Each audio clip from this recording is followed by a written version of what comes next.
hindi nyo mawari ang inyo pong panlasa na parang napakainit naman ng panahon pero ikaw ay nilalamig. Or kaya kayo nagpa-check up pero wala pong findings ang doktor at okay naman lahat ang result. Pero iba pa rin ang inyo pong panlasa. Mag-ingat ka dahil maaaring kulam na po yan.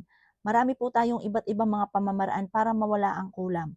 June 11, full moon. Gawin nyo po ito upang sa ganun, layuan ka ng mga tao, ng mga may alam sa mga ganyan na gumagamit ng kaliwa. Or kaya po yung mga taong naiinggit sa inyo at may mga panalangin na masasama at ito'y tumatalab dahil wala kang pangontra.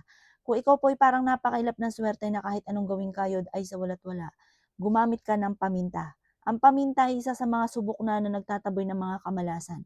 Lalo na pangontra po ito sa mga gumagamit mga bossing ko ng kaliwa. Gawin po natin ito ng full moon.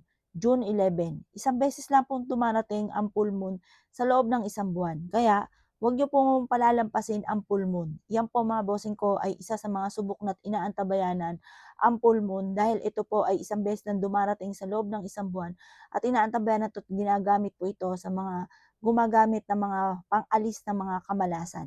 Kagaya ng halimbawa, ikaw po ay nakulam. Kapag ikay nakulam, nako mga bossing ko, lalo't hindi nyo po nalaman kung anong solusyon po dyan, ay maaaring yan po ay talagang pupurwisyuhin ka niyan talaga. Yan po ay mararamdaman nyo po na parang hindi ka na nakakakilos ng maayos at laging ikaw ay lutang. Mainam po na meron kang ganito, mapabata, mapamatanda, pwede itong gawin mga bossing. Basta sa pulmon nyo ito gagawin ng alas 7 ng gabi. At pagkatapos ay banggitin ang salitang ito na nandito sa screen. Papakita ko dito, banggitin nyo, ilista nyo to, isave nyo ang aking video at ito po ay marami na po ako naturuan ng ganito na nakatulong po sa kanila para sila po ay maalis ang mga kulam or kaya yung mga kamalasan na pinagdadaanan po nila. Banggitin nyo po ang murmurum, murmutum, mursyatum, solensaam, ambadador. Yan. Makikita niyo po dito sa ating screen, focus ka lamang, bigkasin ito ng 7 times at i-wish nyo na mawala na ang kamalasan po ninyo, ang mga palipad hangin at sumpa, layuan ka na ng mga tao na hindi magandang intention sa inyo. Focus ka lamang, positive ka lamang, mag-wish ka mula sa inyong pong puso. 7 times nyo po itong bibigkasin sa liwanag na sinag ng buwan. At ito po ay hiyaan nyo na maliwanagan ng sinag ng buwan at pagkatapos kinabukasan na itapon nyo po ito sa basurahan. Ang pamintang ito ay higop ng negative energy. Kung naman ang mga kamalasan na pinagdadaanan po ninyo ay aalisin po niya. Subok na po ito, napakaswerte mga bossing ko pagdating sa usapin ng paminta, ng pantaboy ng mga ganyang sitwasyon.